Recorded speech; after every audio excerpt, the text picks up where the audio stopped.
It should be noted at a minimum, it's actually reducing the game timer by only 15 seconds per round, because of course each turn, every time the coin passes to you on the new lane, and this is going to happen 3 times around, you're going to get an extra 5 seconds, right? Now you can choose to pass instantly, and in that case, you are kind of forfeiting that free time that you have.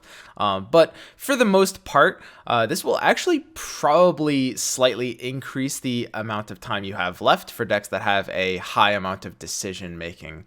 I see a lot of people kind of like looking at this nerf right away, not a nerf, looking at this change right away and thinking like it's a nerf to decks that take a lot of time, like mono blue. It's actually these decks that, because of this change, will probably pretty much get the most extra time. For the additional 5 seconds before before the clock begins ticking, you're going to be able to complete a ton of actions.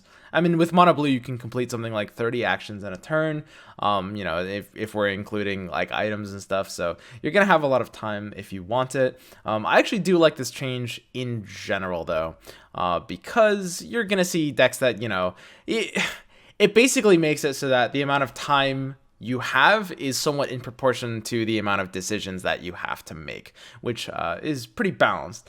The standard timer now grants 1 minute per round, down from 2 minutes, and starts at 3, down from 5. But the most important thing is that draft gauntlets and constructed gauntlets now use the tournament timer rather than the standard timer. So for a lot of people, the standard timer change won't even really matter, right? Anyone playing the gauntlets will be basically just playing on tournament timer now, which is going to force a lot of players to play faster. So the upsides of this, well, for the most part, a really large complaint with Artifact, and one that I personally share, is that when you are kind of playing the game for a long period of time, it is very exhausting, right? And part of this is because of like these long games, right? A lot of people have said that their experience with Artifact is that they'll play like 2 or 3 games and then they'll kind of feel like they've had enough, right? They feel like they're just kind of like exhausted. The games are long and drawn out. And a lot of players, especially those that play fast, are really just like, it doesn't help that they are constantly queuing into ropers like me. So I would say for the most part, this is absolutely a positive change. I don't actually see a single negative thing about this right away. I'm going to have to actually play on this before I can be 100% certain. This is just my initial impressions. But these changes are all positive so far, right? They're basically just accelerating the game slot. The gauntlets are going to be faster paced. You're going to have a lot more time for decision making, and they're fixing bugs that actually mess with time. Here we say fix the bug where animations that killed multiple heroes would start your clock ticking down before the animation finished. That's true as well. Stuff like Thunder God's Wrath, when it like kills multiple heroes, would like bug out your clock. Fix the bug where you could pass very quickly using the spacebar during a long animation, causing the opponent's clock to start ticking down before the animation finished. That's another one.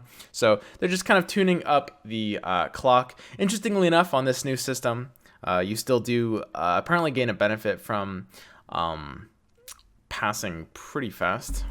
Another thing about this system is that it will make my mouse wheel tech irrelevant, because of course if you get 5 seconds before the clock starts ticking every time the game passes to you, there's no need for the mouse wheel anymore. Okay, so next up, we got a few miscellaneous updates. Added a bindable key for typing custom message on your tower in the active lane. This is actually pretty cool. Just, it's a very small quality of life thing. Increased maximum custom message length.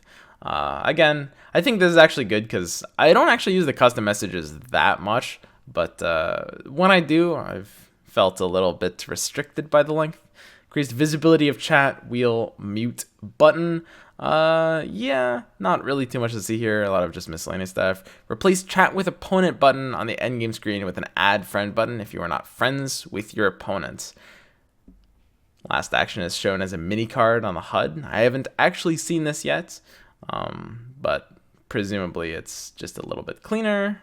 And then there's just a lot of these like miscellaneous changes that honestly, I mean, I can mention them, but there's not really a lot of room to kind of comment or evaluate these. These are just like very, very minor, like either slightly positive quality of life changes, or they're just even like kind of bug fixes or tweaks. So fixed many cases of last action details not listing the targeted cards. Then they fixed glossary keywords not working when inspecting active ability actions, and fixed some cases where the last used AI deck was not saved.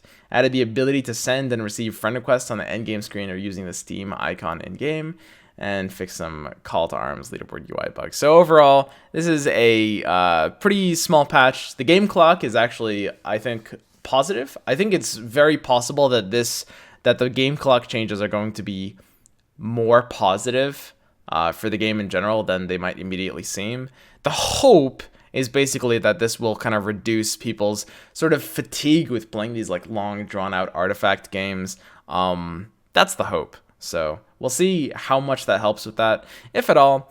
And we'll hope for some larger balance changes in January. I think they're